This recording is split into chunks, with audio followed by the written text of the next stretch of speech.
नमस्कार दोस्तों। क्या हुआ जब अयोध्या में प्रकट हुआ साक्षात पुष्पक विमान। राम मंदिर में काम कर रहे मजदूरों ने जब यह नजारा देखा तो सभी के पैरों तले जमीन खिसक गई। 22 जनवरी प्राण प्रतिष्ठा से पूर्व अयोध्या में इतने बड़े चमत्कार का होना सभी को आश्चर्य में डाल रहा है। कुछ लोगों ने इसके साक्षात दर्शन किए हैं, जिन्होंने अपनी आंखों देखी। जो बताएं उसे सुनकर आपकी भी रोंगटे खड़ेडे हो जाएंगे। आगे बढ़ने से पहले अगर आप एक सच्चे सनातनी हैं, प्रभु श्री राम को अपना आराध्य मानते हैं, तो इस वीडियो को लाइक करके कमेंट बॉक्स में जय श्री राम जरूर लिखें। दोस्तों, 22 जनवरी 2024 को रामलल्ला अयोध्या के नए भव्य मंदिर में विराजमान होंगे। इस शुभ कार्यक्रम के लिए पूरे देश में निमंत्रण बांटा जा रहा है। शहर से लेकर गांव तक घर घर अक्षत वितरण में बच्चों से लेकर बड़े तक सहयोग कर रहे हैं। यहां तक कि महिलाएं भी घर घर जाकर अक्षत और श्री राम की अयोध्या की फोटो वितरण कर रही हैं। अयोध्या में राम मंदिर में भगवान राम लल्ला की प्राण प्रतिष्ठा कार्यक्रम की तैयारियां तेजी से की जा रही हैं। इस कार्यक्रम को बेहद भव्य बनाने के लिए कोई कसर नहीं छोड़ी जा रही है। इस बीच राम मंदिर निर्माण का कार्य भी तेजी से किया जा रहा है। मंदिर निर्माण में जो लक्ष्य लिया गया था उसमें लगभग 80% कार्य हो चुका है। 70 खंभों पर मूर्तिकारी का काम चल रहा है। पिछले दिनों त्योहार की वजह से यह धीमा पड़ गया था, लेकिन अब वह भी तेज गति से पूरा हो जाएगा। निर्माण कार्य जल्द से जल्द पूरा करने के लिए सभी मजदूर रात दिन मेहनत कर रहे हैं। लेकिन 10 जनवरी की रात कुछ ऐसा चमत्कार हुआ जिसे देखकर सभी मजदूरों के होश उड़ गए। जब रात्रि के समय सब मजदूर अपना काम निपटाकर तंबू में सो रहे थे, उसी समय अचानक से उन्हें वहां कुछ हलचल महसूस हुई। सुरेश नाम के एक मजदूर ने जब तंबू से बाहर झांक कर देखा तो उसे राम मंदिर के परिसर कुछ अजीब सी पीली चमकती हुई चीज दिखाई दी। उसने अपने साथियों को जगाना चाहा, लेकिन कोई भी उसके साथ नहीं आया। जब हिम्मत करके सुरेश जब राम मंदिर परिसर में पहुंचा तो वहां का नजारा बहुत चौंकाने वाला था, क्योंकि वहां पर उसे एक बहुत ही दिव्य चमत्कारिक विमान दिखाई दिया, जिसका आकार मोर के समान था, जो दिखने में काफी सुंदर और तेज से परिपूर्ण था, जो कि राम मंदिर परिसर में पिछले क्षेत्र में उतर रहा था। लेकिन उस विमान को नियंत्रित कौन कर रहा था, यह समझ नहीं आ रहा था, क्योंकि उस विमान में इतना तेज था कि सामान्य आंखों से नहीं देखा जा सकता था। लेकिन समझ में कुछ ऐसा आ रहा था मानो स्वयं साक्षात भगवान राम पुष्पक विमान के माध्यम से अयोध्या में उतर रहे हों। सुरेश ने यह चमत्कार अपनी आंखों से देखा, लेकिन अचानक से ही वह बेहोश हो गया, क्योंकि वह उसके तेज को कुछ सहन नहीं कर पा रहा था। सुरेश जब सुबह उठा तो वह उसी स्थान पर मौजूद था और उसके साथ ही मंदिर निर्माण कार्य पूरा करने के लिए जा रहे थे। उसने सभी को रोककर रात्रि की सच्चाई बताई, लेकिन सभी उसकी हंसी उड़ा रहे थे। लेकिन सुरेश मन ही मन समझ चुका था कि प्रभु श्री राम अयोध्या आ चुके हैं। ये उसके लिए सौभाग्य था कि उसे इतना सुंदर दृश्य देखने को मिला, जहां शायद उसने साक्षात पुष्पक विमान के दर्शन किए थे। यानी कि प्राण प्रतिष्ठा से पहले अयोध्या प्रकट हुआ साक्षात पुष्पक विमान। दोस्तों, देश के अलग अलग हिस्सों में कई बार अजीब सी आकृति के विमान देखे गए हैं, जिनका संबंध कई बार तो एलियन के साथ जोड़कर भी देखा जाता है। यानी कि अयोध्या में उस रात्रि को मोर की आकृति का विमान देखना वास्तव में प्रभु श्री राम का ही कोई संदेश हो सकता है। लेकिन क्या यह विमान सचमुच में पुष्पक विमान है? इसकी आखिर क्या गारंटी है? इसे समझने के लिए हमें पुष्पक विमान के रहस्य को अच्छे से जानना पड़ेगा। आगे हमारे YouTube चैनल माइंडेड मैन पर आपको पुष्पक विमान का रहस्य बताएंगे, जिसे समझकर आपको यकीन होगा कि अयोध्या में पुष्पक विमान का प्रकट होना कलयुग का सबसे बड़ा चमत्कार है। रामायण पुष्पक विमान का जिक्र है, जो पहले कुबेर के पास था। इसके बाद रावण ने उसे अपने सौतेले भाई कुबेर से लंका समेत बलपूर्वक हथिया लिया था। फिर रावण इसी के जरिए कहीं भी आता जाता था। रावण को हराने के बाद यह विमान श्री राम के पास आ गया। वह जीत हासिल करने के बाद इसी विमान के कहीं जगह होते हुए अयोध्या पहुंचे थे। रावण ने इसी के जरिए पंचवटी आश्रम से सीता का हरण किया था और उन्हें उस पर बिठाकर लंका ले गया था। कहा जाता है कि पुष्पक विमान आज के विमान की तरह था। पुष्पक विमान के जरिए रावण हवाई मार्ग से सफर किया करता था। रावण को मौत के घाट उतारने के बाद उसी विमान के जरिए प्रभु श्री राम, माता सीता और लक्ष्मण लंका से अयोध्या लौटे थे। रामायण में जिस तरह से पुष्पक विमान का जिक्र मिलता है, उससे तो यही लगता है कि यह आज के हवाई जहाज की तरह था, लेकिन तकनीक के मामले में मॉडर्न एरोप्लेन से कहीं आगे था। रामायण के सुंदरकांड के 7वें अध्याय में पुष्पक विमान के बारे में जानकारी मिलती है। पुष्पक विमान की आकृति मोर की तरह थी। यह अग्नि और वायु ऊर्जा से उड़ान भरता था। इसकी तकनीक इतनी उत्कृष्ट थी कि इसका आकार छोटा और बड़ा किया जा सकता था।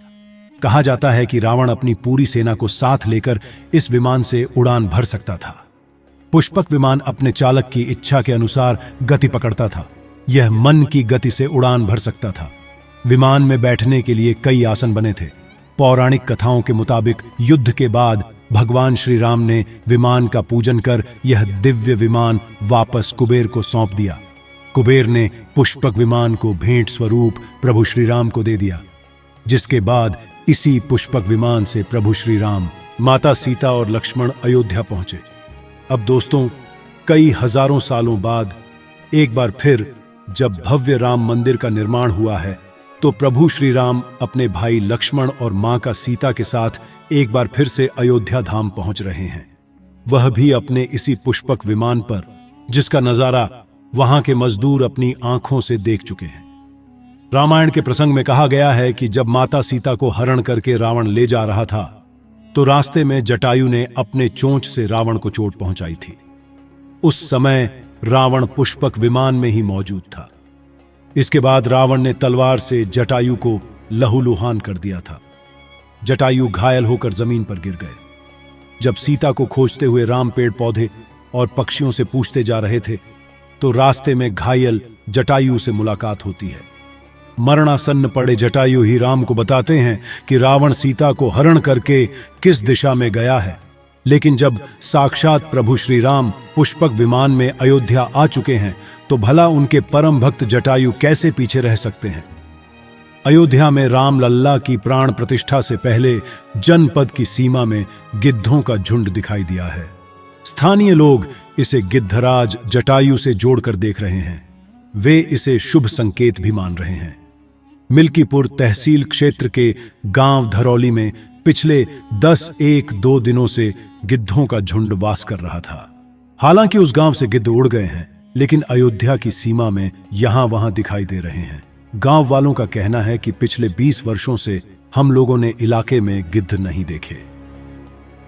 अब जब राम मंदिर बन रहा है, तो इस गांव में लगभग 50 की संख्या में गिद्ध आकाश में दिखाई दे रहे हैं। उनमें से 10-12 गिद्ध गांव में ही सेमल के पेड़ पर वास कर रहे थे। गिद्धों के दिखने की घटना को ज्यादातर लोग राम से जोड़कर देख रहे हैं और शुभ संकेत भी मान रहे हैं। 22 जनवरी को होने वाले प्राण प्रतिष्ठा के समारोह में देश के प्रधानमंत्री नरेंद्र मोदी ने देश विदेश की कई महान हस्तियों को निमंत्रण दिया है। लेकिन आपको जानकर हैरानी होगी, नेपाल में भी कुछ विशेष लोगों को समारोह में आने का निमंत्रण दिया गया है। इसके पीछे का रहस्य जानकर आपके भी होश उड़ जाएंगे, क्योंकि नेपाल को भगवान श्री राम का ससुराल कहा जाता है। क्योंकि नेपाल एक समय पर जनकपुर धाम था, जहां के राजा थे राजा जनक, और उनकी पुत्री मां सीता वहीं पर भूमि में से प्रकट हुई थी। जनकपुर धाम, जिसे मिथिला भी कहा जाता था। मिथिला संस्कृति में यह मान्यता है कि जब बेटी का गृह प्रवेश होता है, तो उसके मायके से तोहफा और अन्य सामग्री भिजवाई जाती है।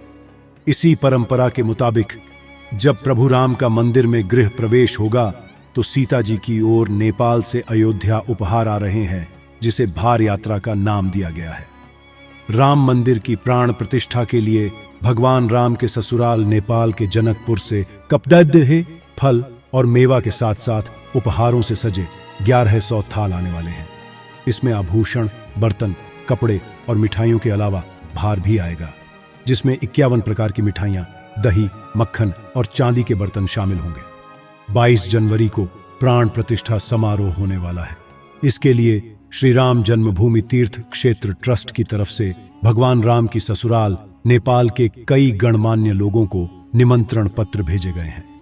दोस्तों, आज हम राम मंदिर को बनते हुए देख रहे हैं। ये हमारा सौभाग्य है। लेकिन इस भव्य राम मंदिर के बनने में कई हजार कारसेवकों और राम भक्तों का बलिदान छुपा है। उस समय आक्रमणकारियों ने काशी, मथुरा के साथ ही अयोध्या में भी लूटपाट की और पुजारियों की हत्या कर मूर्तियां तोड़ने का क्रम जारी रखा। लेकिन 14वीं सदी तक वे अयोध्या में राम मंदिर को तोड़ने में सफल नहीं हो पाए, क्योंकि हर बार राम मंदिर और अयोध्या की रक्षा करने के लिए आसपास के राजा मदद भेज देते थे। हजारों साधुओं ने भी मंदिर की रक्षा के लिए अपने प्राणों की आहुति दे दी। विभिन्न आक्रमणों को झेलते हुए श्री राम की जन्मभूमि पर बना भव्य मंदिर 14वीं शताब्दी तक बचा रहा। कहते हैं कि सिकंदर लोदी के शासनकाल के दौरान यहां भव्य मंदिर मौजूद था।